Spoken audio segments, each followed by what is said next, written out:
kick? What's the trick?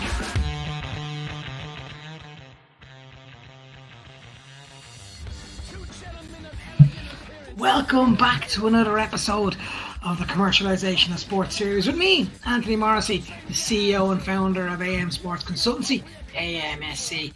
Thank you so much for everyone that's been involved and commented and talked to me about different things that we spoke about already within the channel. We set up the website, everything's starting to roll in there, and obviously anyone that wants to talk to me about how I can help you guys, whether it's a brand or it's a federation or whether it's a brand, don't hesitate to give me a shout. Have a chat to me. You never know what might come out of it. Also, have a look back at some of the other episodes we've done for the Commercialisation of Sports series on my website, amsc.se. All the details will be rolling down here in a couple of seconds.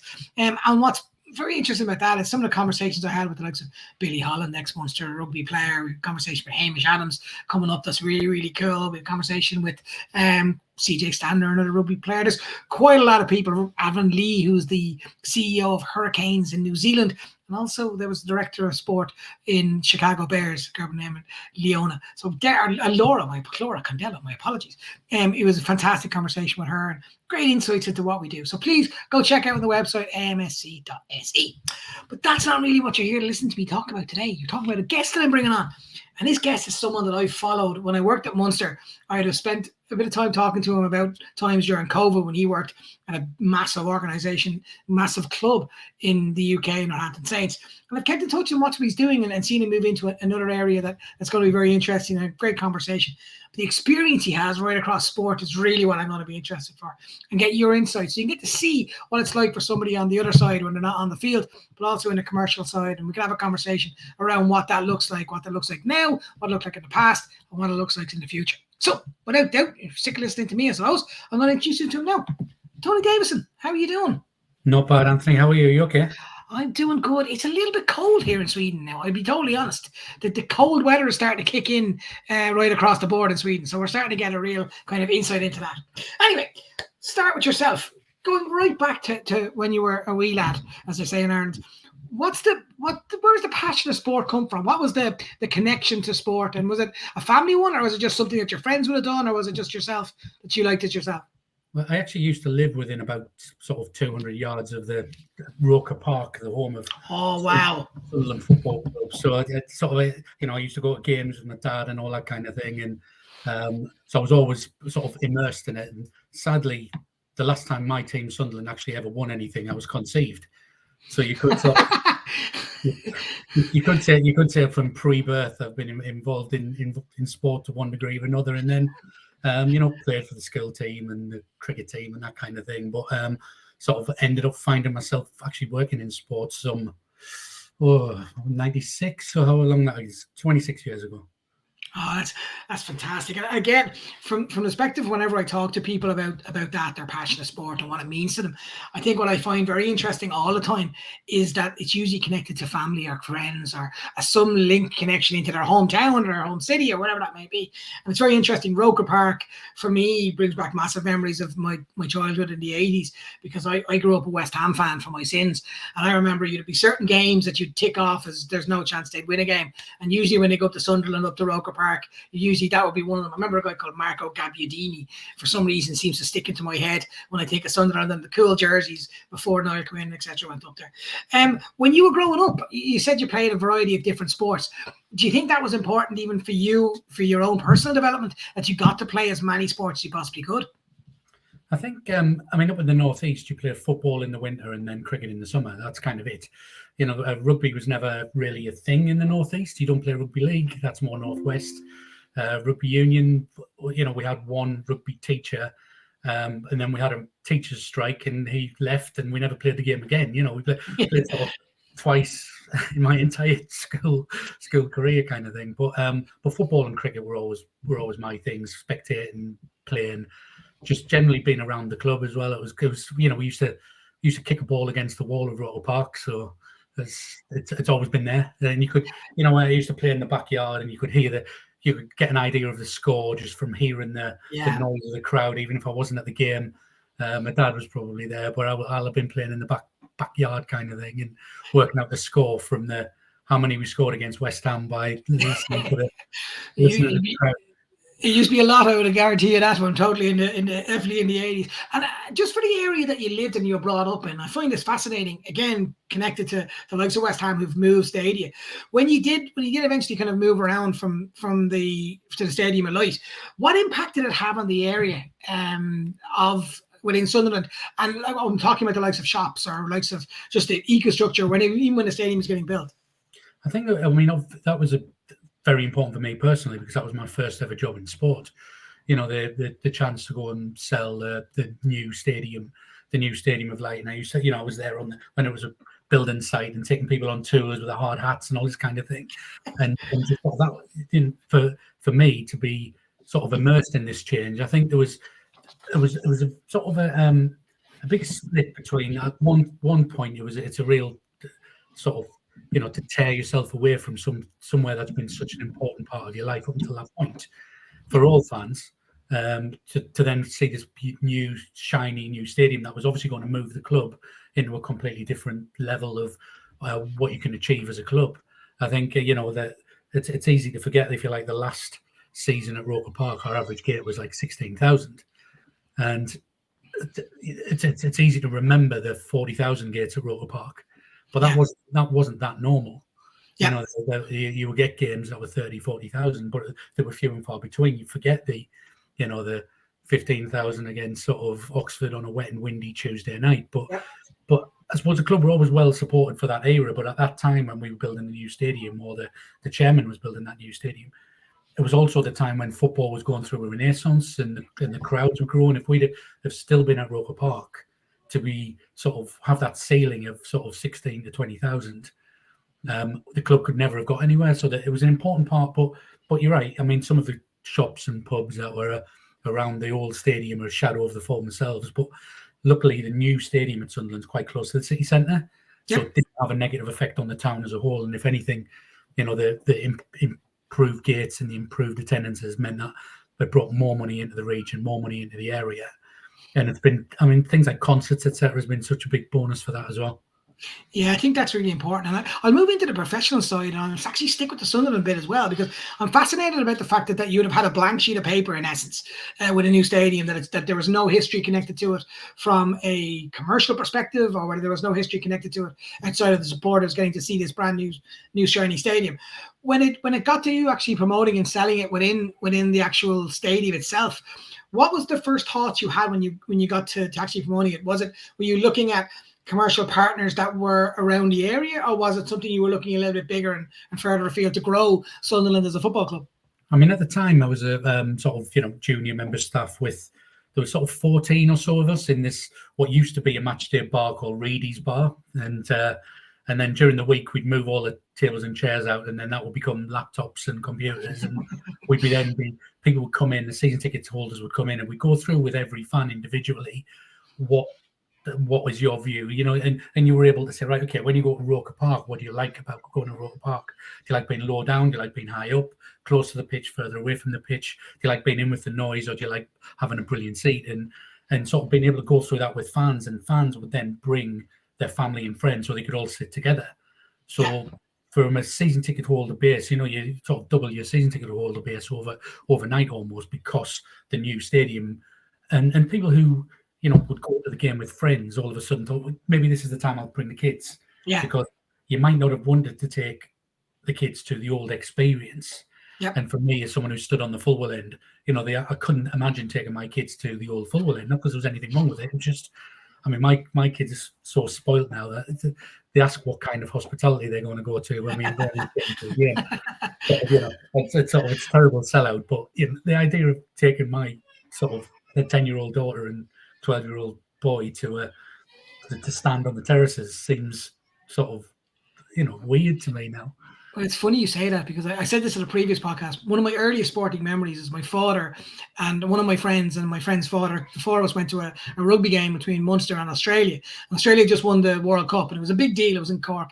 And I remember at the gate, my dad would have given me some money. My friend's dad would have given his dad some money. We'd have been 7 or 8. And we were like, okay, meet back here.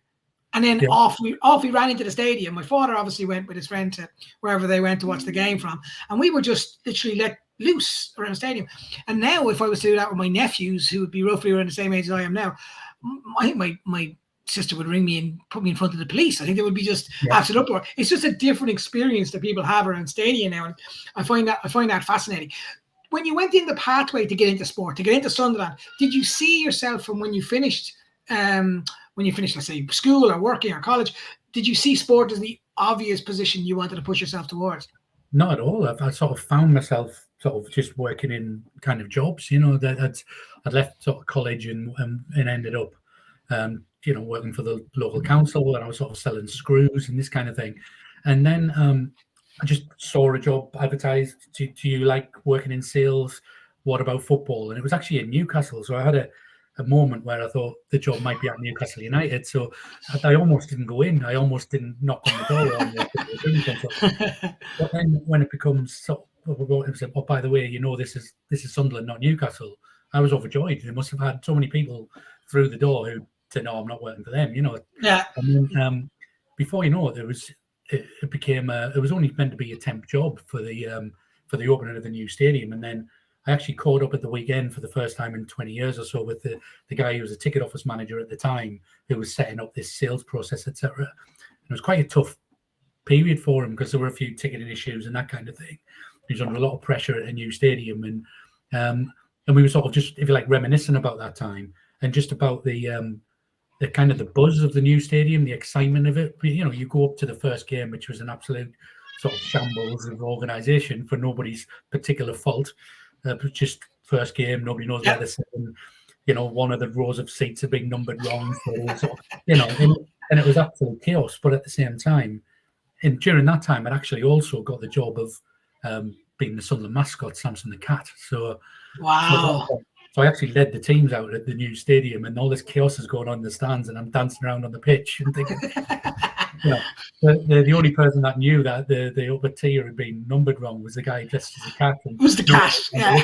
It's sort of a bizarre experience. And then, but then I sort of, luckily at Sunderland, managed to we recruited a marketing director at the time who has subsequently worked, some very senior roles for people like Costa Coffee and Chipotle, etc. Very big influence on my career. He was able to sort of harness the enthusiasm and send it into the right direction. So then I got more involved in sponsorship and hospitality, etc. And a bit more of a broader experience. And I think that ability to have a little bit of everything in the first job has probably been, it's annoying for anyone that's ever subsequently gone on to sort of work in one of my teams, because, I've done a bit of work in the PR team and the sponsorship team, and so having a little bit of experience is possibly a dangerous thing. But I think just been able to have, actually, do you know what? I do know why that's like that. Yeah. It's been a massive help having that broad range of experience at quite a young age.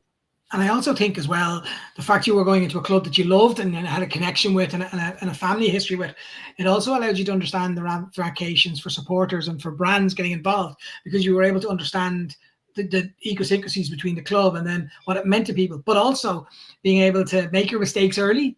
So you could find out really early, well, okay, that doesn't work. And it's like anybody that works within hospitality or within, I remember at Munster, vividly, we had our main hospitality suite and we had our MC and he was doing a Q&A. And what I would normally do is, as soon as the Q&A was about to start, I would leave and I would bring somebody around, one of the players around the other boxes, because that was part of our process.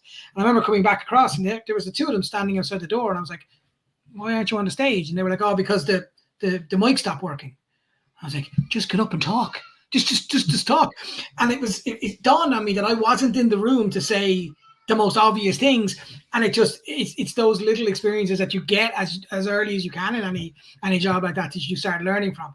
When it came to then moving on in your career, what was the ideal kind of movement that you wanted to have when you were obviously going up through the ladder? Was there a specific product that you were looking at? Was it the hospitality side? Was it a sponsorship side? Or did you just want to grow your career holistically and grow that way too? I think I found myself in partnerships, etc. at Sunderland, and then the next role was working in hospitality at IMG at Wembley. Yep. So it was a massive big project with a massive big sort of agency, a lot of great people, a lot of smart people. And then because I'd spent kind of 7 years working in hospitality, the jobs I was then applying for as, if you like, commercial director with a broader role, a lot of people had almost forgotten that I'd served my time as a partnerships sales guy or in ticketing and in marketing. And I mean, my role was, if you like, marketing, advertising, a bit of everything at Sunderland. All of a sudden, I'd done 7 years in hospitality, so I was a hospitality guy. Yes. So it was really important at that point to sort of, in order to move out. And then I went to work for another agency, for another great football agency, this time Sport 5. A brilliant agency, big in football. I was managed to make a move on to an agency that were doing a bit of everything, and were obviously very well respected in the industry. So to do that move then put me in a great position for other sort of more senior roles with a bit more, being not just seen as the hospital guy. Yeah. And don't get me wrong, there's not many people that love hospitality more than me, but it's sort of just you can find yourself pigeonholed.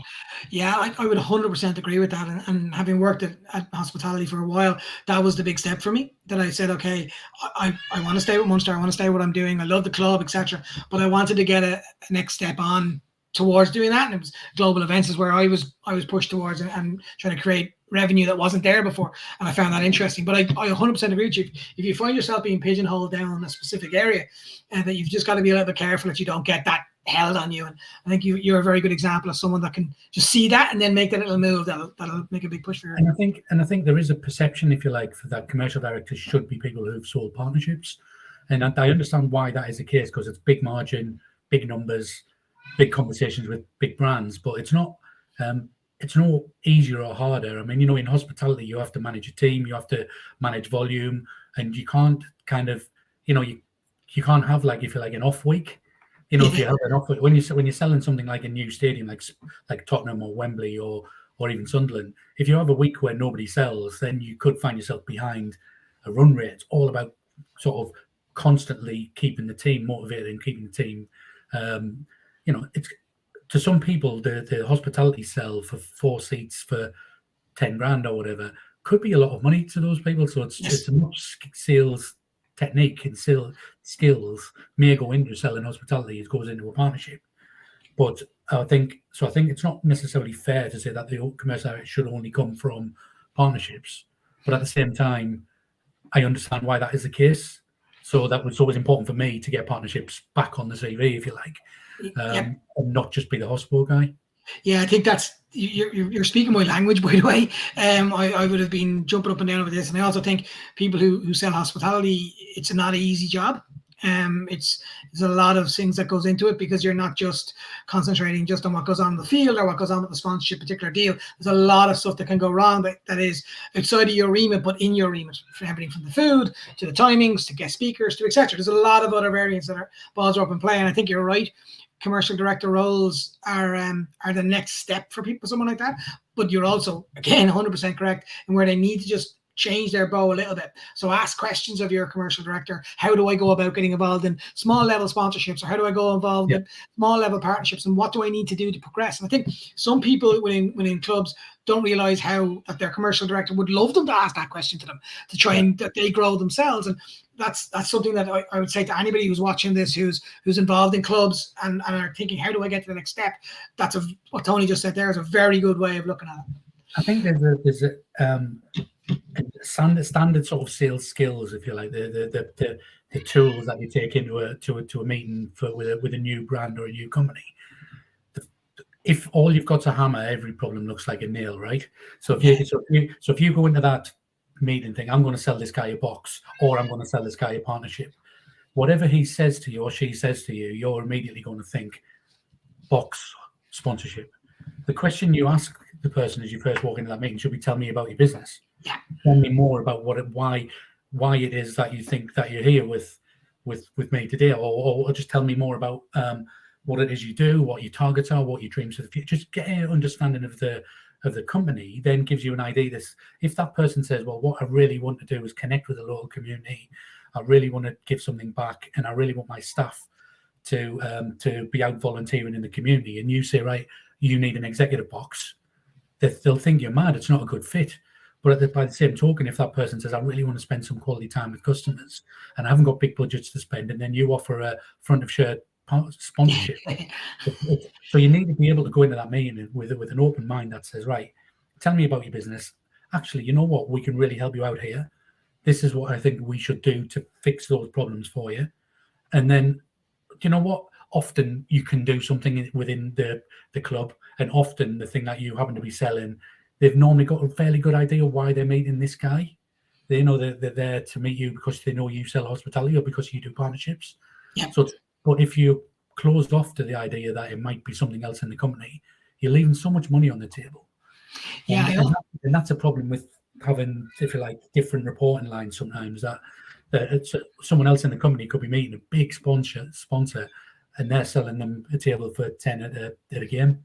Yeah, and I even got that right down to the ticket office. I remember being amazed that I was talking to one of the guys who works for Munster, who's brilliant, and then I would go down to her and I'd be like, oh, I just had a coffee. I can't believe I can't get into X company. I just find it really difficult because I think they'd be really successful. And she would just turn and go, oh yeah, just give Billy a ring. And you'd be like, who's Billy?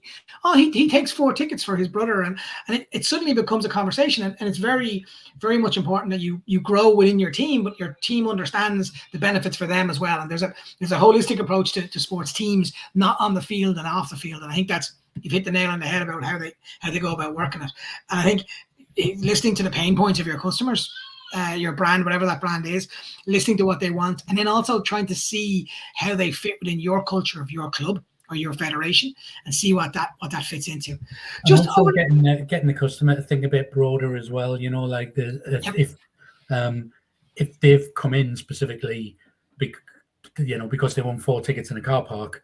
If you can have a conversation with that person and say, well, look, what do you do for your staff? What do you do for your customers? What do you do for your suppliers? Like, what do you do about your brand? What's the future growth plans?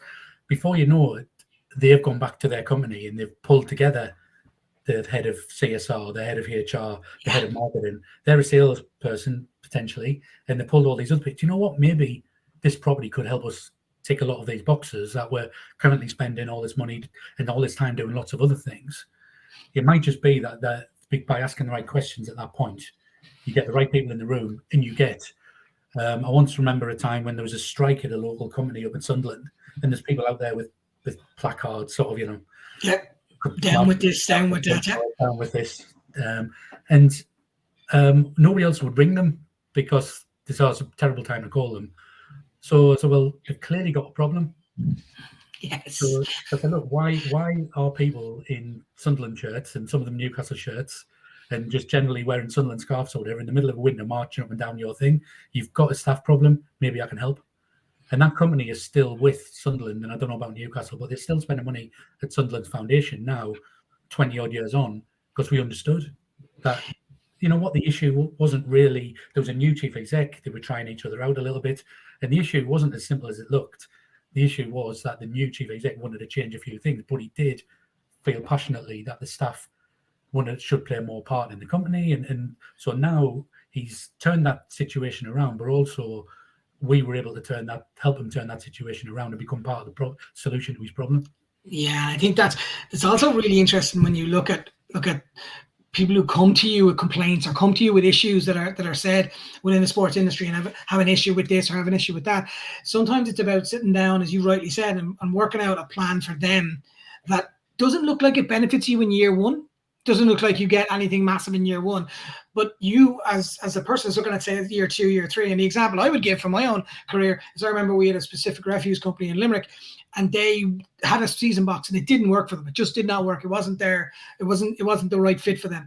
But what was the right fit was quirky little ideas, and they ended up sponsoring the sin bin in rugby, so that allowed them to be a sponsor of that. And it was only a small investment to start with.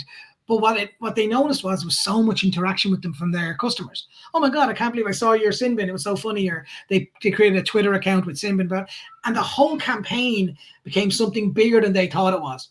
And the value to us as a club was really minuscule at year 1, really minuscule in year 2. But by year 3, we were pushing them up again, up the levels of sponsor, because they believed in what we were saying to them, and they believed what we were trying to do is link them with their right customers in the way that makes them special. And I think that's very, very important when it comes to how you link your brand into your club. Actually, on that, when you first came into sport and when you first got involved with sport, would I be right in thinking that the ideas behind it was get your name on the jersey, get your name on kit, put your advertising board on the wall, get your 4 free tickets, and then I'll see you next year. Compared to now, where it's completely changed, would that be the same way that you've seen it? Yes, to a degree. I think the first kind of the first partnerships I was ever involved with were mainly community-focused partnerships up in Sunderland, where it was a big part of the club and always had been. So in the early days at the Stadium of Light, we people who sort of Arriva, the train and bus company, had a big local presence, but never really done much with the club. They bought a bit of hospitality here and there, but what they really cared about was doing things for the local community. So we were able to roll the community into a bigger deal, and to their mind, they're paying for community stuff, but in reality, their staff are also seeing benefits from some of the hospitality and from some of the tickets. We were able to build something, but to a degree, I think the sort of advent, if you like, of what we're doing now, sort of social content, digital content, and that content's still fundamentally undervalued. Like it's still thrown in by too many people into too many deals for nothing, because they'll see the value in the shirt and they'll do a deal and they'll put a price on that, and they'll say, well, okay, what we'll also give you is we'll give you this content, we'll give you this on social and all this kind of thing. Whereas the brand are often buying for the social content. Yeah. The position on the shirts is sort of almost an irrelevance. Yeah, I find I'm totally agreeing with you. I also think what a lot of times happen is that some sponsorships will be done because the love the chief executive of the club of the brand has with the club that they're connected to, and then they get all these rights and they hand them over to their head of commercial or hand them over to their marketing department, who are sitting there going, well, what do we actually do with this? How do we actually activate that and make that into something different? I know that's what you're going to be able to help people out as well, and I'll talk about that later on. But I find that a fascinating thing when I worked in hospitality, that we would have 500 people in our main room, and you'd have, let's say, 150 of them were sponsors, and you could pretty much guarantee that 65% of them would show up, and there'd be a 35% of them that wouldn't, because either they didn't know about it properly, or they didn't activate it properly, or they didn't know how to do it. While all the ones you sold, the individual sales, they'd all show up and they'd all have a plan, because that was almost their whole marketing budget. And I always found that a fascinating break between where they sit, and it's something I think brands need to have a real look at themselves as to their value of their rights that they get. And obviously the brand, when it comes to renewal time, will call you and say, well, we're not getting value out of hospitality. It's because you never turn up. Yeah, or if you do turn up, you're bringing your brother, your sister, your mother, and your granny, and you're sitting there going, well, okay, I can't walk it through to you. And just on some of the stuff you've seen over your career and some of the impressive things you've done, I'm always fascinated by campaigns or by activation pieces that don't cost that much money, and that they're kind of low-end ones. I remember some of the ones that some of the sponsors I was involved with, usually the best ones were the ones that are almost kind of generic and happen automatically without a lot of cost connected to it. Do you have anything that sticks in your head that you would have seen over your time that stood out to you? I think that when the reason for buying matches very well with the sort of the rights on offer, if you like. So I think community-focused initiatives work really well. So things like at Northampton Saints, where we had an arrangement with Travis Perkins, who had been a long-time sponsor. That relationship started to evolve into a more community-focused sponsor, and you start to have a conversation and say, oh, well, we really want to sort of fix up some clubhouses.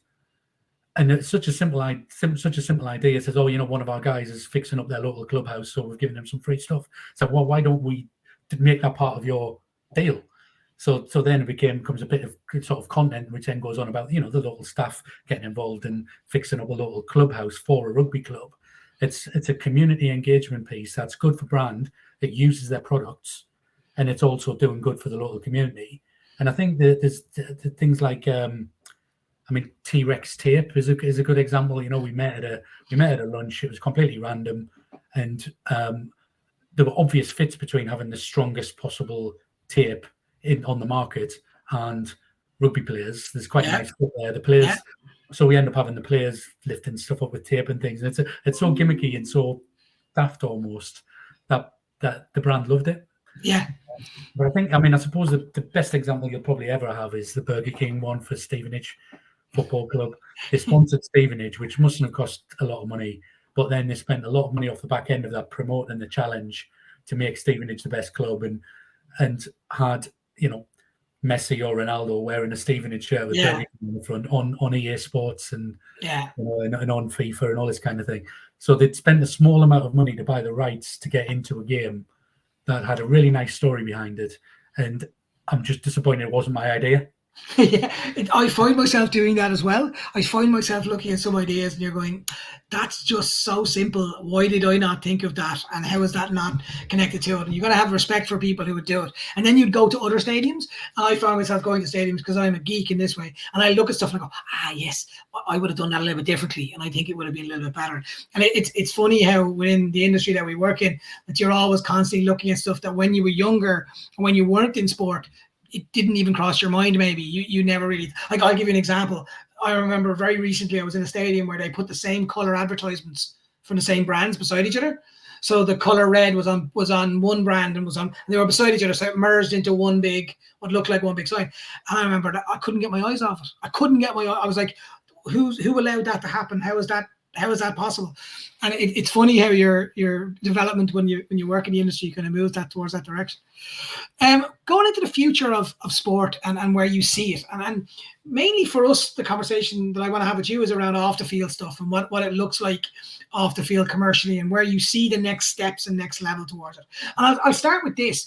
I've said this now in the last couple of podcasts, and I really believe it because it's something that embarrassed me, if I'm honest, was when I first did the series, I started talking about women's sport, female sport, it's been the future of sport.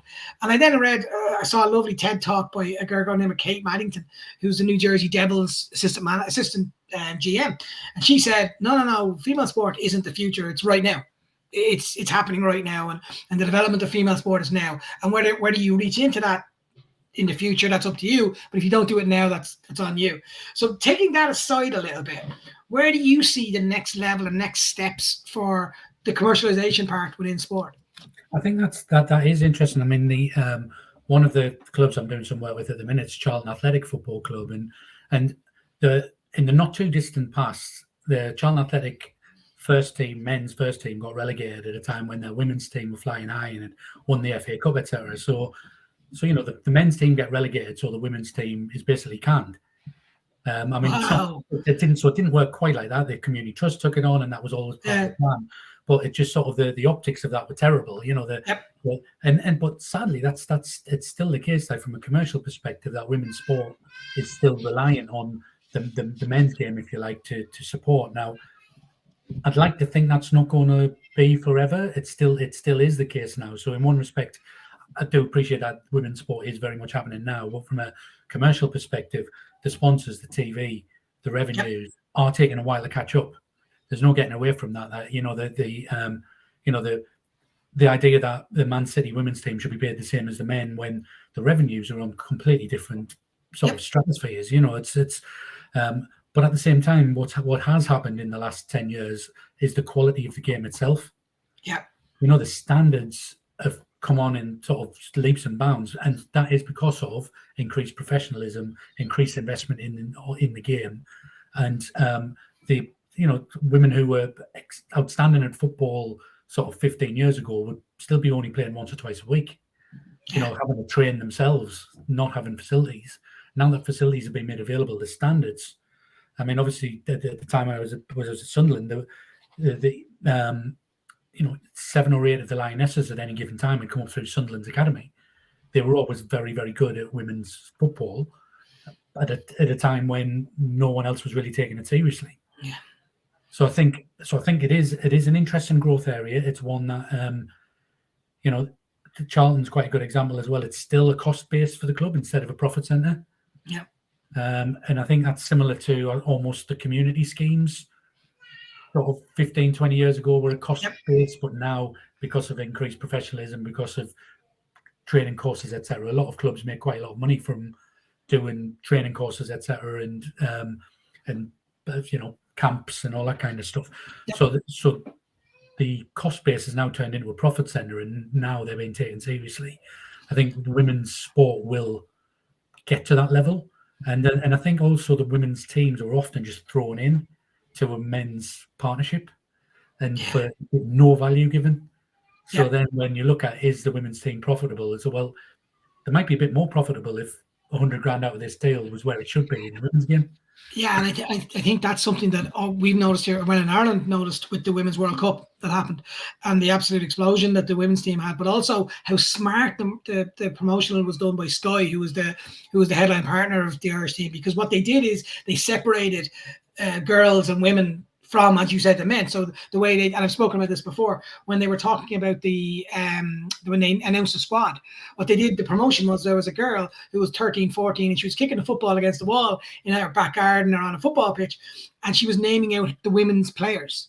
Rather than saying Messi, Ronaldo, whoever, she was naming those girls. And what it really was saying was, well, the Irish team is going down to play a World Cup game. They're probably not going to win the World Cup. They're probably not going to even get out of their group. That was not expected, but they're trailblazers for the future of what you can be, and they're giving inspiration to the girls behind them. And I see it from a branding perspective that there's going to be a stage really soon where they are going to start separating those men and women commercial accounts, because there's so much more value. There's a different type of value with the women's sport than there would be a type of value with the men's sport.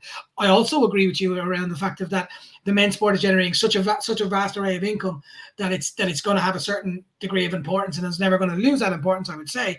But the women's game can also get to a certain point, and it gives a brand a commercial different viewpoint of how you're looking at things. So it's a different way of looking at how do you promote yourself within the community, how important do you see women's sport, and how you can grow on that. We've seen in Ireland where over the last 9 months, some really high investing brands are getting involved in girls and women's sport because they see the opportunity there to promote their brand, but also there's a synergy with women's sport and the growth of that. So I would definitely agree with that. I mean, I've been asked a number of times by potential partners, do you have a women's team?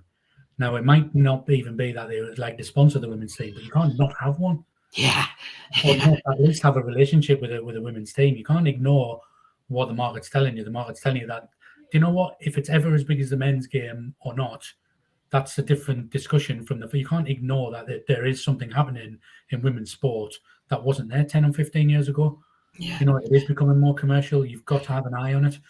And so you might just lose a deal just because you're not taking women's sport seriously. Yeah. And then what happens then is those people go away and they talk to other people. Suddenly you've got a cascade of a problem that you didn't necessarily need to have. And I think that's really important, and it's important for everybody to look at that properly. I totally agree. I'm going to get into my kind of top 10 funny bits, but before I do that, I didn't want this to be the last topic for you. Just explain to me. So you went with some fantastic clubs, you've been involved in some fantastic stadia, and now you've decided to go out on your own. Pretty similar to myself, going out on my own and my own background. But where did that thought process come from, and what's the story behind Cuttlebrook? Well, when I first left Sunderland and sort of moved back sort of to Oxfordshire, I kind of I thought about doing it then and basically bottled it because for all the reasons why going off on your own is a bit scary. Yeah. You know, because all of a sudden you only eat what you kill. Yep. And you've got to generate your own money and you've got to generate your own deals. And I thought about doing it then. But then a great opportunity came up with Northampton Saints, opportunity to try a new sport. And then, obviously, sort of a few years on from that, the opportunity has arisen again. So I'm still doing a little bit of work with Northampton Saints on the sort of partnership sales side. So that's great for me because it gives us my first customer, if you like, but also from the Saints point of view at a time when obviously rugby's in all kinds of trouble financially, as it were. Certainly, in England in particular, where to lose one club would be poor management from the club. To lose 3 suggests that there is an actual organisational issue. Yep. So Saints being one of probably I'd argue the best run club in England. They're certainly one of the best run clubs in England. To have that as a first customer was important for me. But also at a time when the new owners of Charlton Athletic were looking for some help. So I said, right, okay, well, I've got 2 customers here. Yep. Are we going to do this thing or not? So here we go. So a couple of retained customers who they're a bit more of a broader role at Charlton. It's more sort of wider, includes sort of the catering side of the business, sponsorship, hospitality, bit of everything, projects to try and from a new ownership perspective to drive the club forward, which is exciting, and then take a look at some other opportunities as well. So I suppose I don't know about yourself, but I would love to find a brand like everyone that sport, and that's the dream to have obviously I did a lot of work with the great people over at Cinch, and if I'd have met Cinch today and they were just going into sport, being able to pick up all those lovely commissions would have been nice. But so something working with brands, putting brands into the right property, so brands don't buy the wrong thing. That will be interesting. And suppliers who like to supply into sport as well, who just need a bit more polish on their approach. Yep. It's wearing a commercial director's hat and say, you know what, this. I looked at a tech property the other day and I think, you know what, this is quite cool, but it doesn't really work from a longevity point of view. Maybe we should do it like this. That is a slightly because otherwise that company could spend a long time sending out a lot of emails and not even having the first conversation with anyone. I could speed that up, improve the approach in the first place, and hopefully help that company make some leeway into sport. Yeah, and I think that's important as well to realise when people are looking to speak to people, the experience that someone like yourself has and the knowledge that you have across a variety of different sports. I think people automatically see sport on people's CVs and think, oh, it's open the window and people come flying in. And it's completely the opposite. There's a lot of strategicness done to it. There's a lot of planning done to it. And I think from a brand perspective, I also agree with you. I think there's a lot of opportunities for brands to reach out to people who are consulting within sport to be able to just get that little bit of a lead, because in a lot of brands' cases there's an assumption that they'll just walk in and it will be fine, and I'm assuming you'll have experienced it as well. Like I had at Munster when we used to have our first year of our new headline sponsors.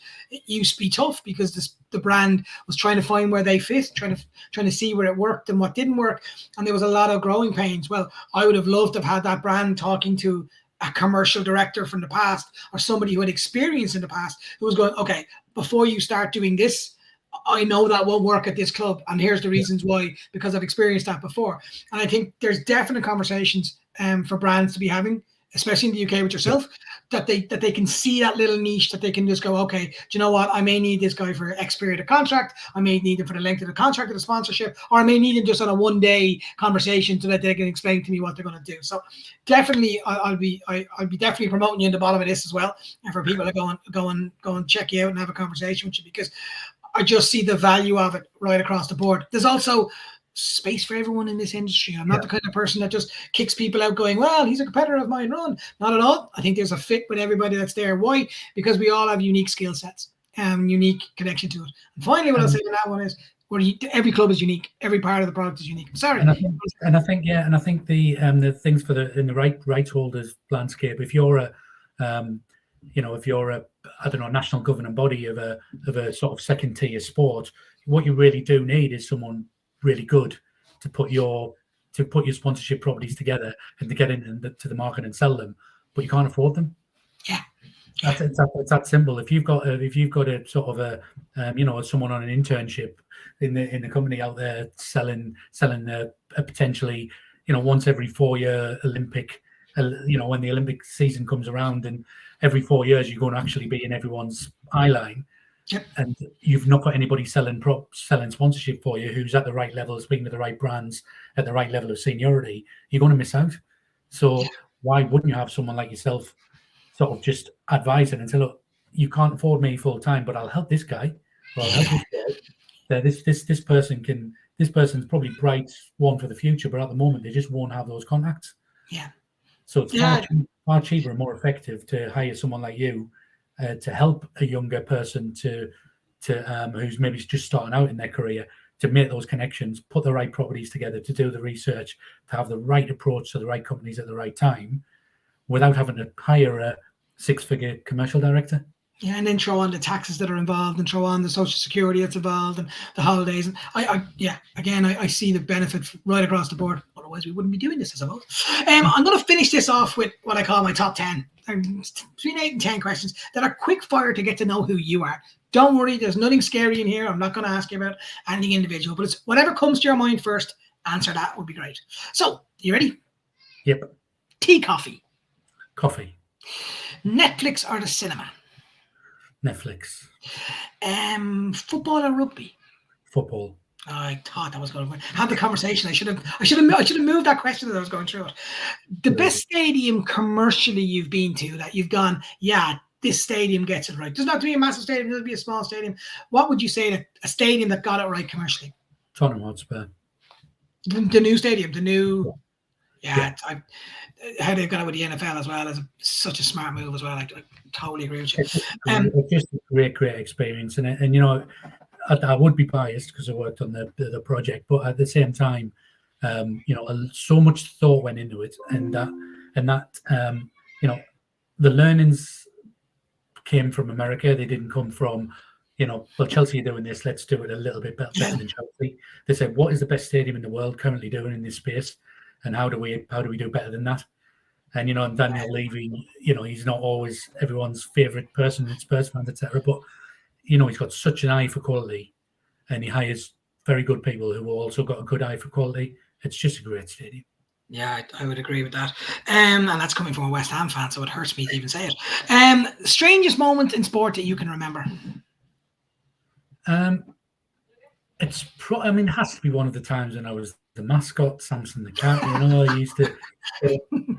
I used to get involved in like all kinds of sort of scrapes, and one of these days we'll have a beer and I'll tell you about some of the ones that I love that. But I mean, I suppose it was the first time I was ever the mascot, and I was working for Sunderland. We were selling the seats for the new stadium. The head of comms at the time said, "Look, what would help you sell more seats?" And I said, "Look, I'd love to be the cat. I'd love to be the mascot." So, well, as it happens, we need a cat. So tomorrow you're the cat. So the strangest moment in sport had to be I was standing in the tunnel at Roker Park, dressed as a cat. Standing over my left shoulder is a guy called Kevin Ball, who's a Sunderland hard man. Legend, yeah. And over my right shoulder is Vinnie Jones of Wimbledon. So two legendary hard men, and they're sort of, you know, swearing at each other, and they're giving it, come on, let's get out there, let's kill each other, you know. And I'm stood in the tunnel, and the night before I was just having a beer in the pub talking about how we'd sell more seats. And then, you know, 12 hours later, and next thing I know, I'm sort of standing ready to run out at Roker Park. The music starts, and out you go, and I'm praising the team and everything. Just weird. Sounds absolutely class. Sunday roast or burger and chips? Burger and chips. If you had 3 dinner guests that you could invite to dinner at the weekend, who would they be? Do they have to be alive, or can they be dead? Or can be dead, alive. They can be anybody. Brian Clough. I think he'd be hilarious. Yeah, great. Interesting. And Christopher Hitchens, probably. Yeah. I just think is a sort of a writer and a storyteller. I think he's again funny. And let's have Ricky Gervais in there as well, just as some comic reprise. No, I don't know who would be allow anybody else to talk within that conversation. Though you'd be having they'd all be talking over each other. It'd be quite entertaining to watch. I just listen. You just sit back, and Clough would be, for me, one of the. I actually think him and Alex Ferguson would be the greatest managers of all time. I think just what he did at so many clubs, and also his personality, who he was as a person, and obviously his connection back to the Northeast as well. So it's a fascinating human being. Anyone, I would say this out of just annoyance, but anyone that doesn't know who Brian Clough is, please go search him out and have a look. The last question: if sport was no longer, if it was banned, if it was no longer be used, no one was ever allowed to talk about sport, get involved with sport, you still got paid, you got a job, and you got paid normally. How would that impact your life? I think everyone's life would just be a little bit sadder. You know, like I could have been sort of, I could have earned more money working in recruitment or working or in selling computers or tech sales or something. But you know, a good friend of mine earns twice as much cash than I do, but he works in software as a service and absolutely hates it. You know, and I think just that every day enjoying what you do, and even on a bad day, it's still a good day. And I think just having that little bit of appreciation, that, and I often sort of send pictures from, the view from the office window of what my office is that day, and it's it's Wembley, or it's Lords, or it's Wimbledon, or I just had so many experiences to go out and do, and it's not just things like that. I mean, I've been to Accrington Stanley, and Rochdale, and that's fun for different reasons, and just there's never a dull moment. I'd be bored. I'd just be bored. Yeah, I found one of my customers is a basketball team in Cork called Neptune Basketball, and they'd be the most famous basketball club in Ireland. But basketball in the 1980s was huge in Ireland when I was growing up, and I remember going there and thinking the stadium was amazing. I remember a month ago I went and visited the stadium to talk to their CEO, and I remember walking in the door and I had a 5-second remembrance of my childhood, and I was in awe. Like the stadium needs a lot of oomph and a lot of help, but I just was in awe of what I was going into, and seeing, like, oh my God, I'm on the court. I'm actually on the court. And it's those little moments. I totally agree with you. I think it's those little moments that mean so much. Tony, I remember I actually met Brian Clough in the tunnel at the Stadium of Light once, because he was a Sunderland legend. So again, you see this guy walking up the tunnel and he's just laughing at me dressed as a cat. So just that ability to have seen absolute legends, and Sir Alex and people like that. I'm just lucky, very, very lucky. Yeah, you're very good at what you do as well, though, my man. Tony, thank you so much for jumping on the call with me today. I've gone longer. I was trying to get it at 30 minutes, but for some reason we just kept on talking and got much longer than that. So I thank you so much for jumping on. I really, really do appreciate it. An Irishman and a Mackem was always going to go on a bit. 100%. Thanks again, Tony. Now, that was brilliant. Again, I say this when I'm doing these series, and I always say that's brilliant, but that was fascinating. I mean it. I was trying to keep it under 30 to 35 minutes, and I just found the conversation just flowed perfectly, and was a great insight into what actually goes on behind the scenes, but also the level of importance to our brands, that when they're talking to people, to have somebody like Tony to just direct you through it. But some of the topics that he really spoke about that I kind of grave into is how he got involved with the industry, and how he took the risk now in taking on his own consultancy and getting the opportunities and then running with them. But also speaking to how everybody else works within the commercial department, and making sure that you don't leave little bits out and leave little gaps out. So if you're a member of your commercial department in a sports club or franchise, or in a federation, and you're thinking, oh, I'm just focusing on my hospitality, or I'm focusing on my sponsorship, remember that if you work in between, suddenly you might actually get a graver stuff for the club, and as such you might get experience in both sides of the same conversation. I just found it fascinating because he did everything that I thought of myself, and it's very much something that I'm very interested in and very popular of. I have a feeling my music is coming in to kick me out. It is indeed. That's it. Thanks very much for joining me. Look forward to yourselves. Look after yourselves. Talk to you soon.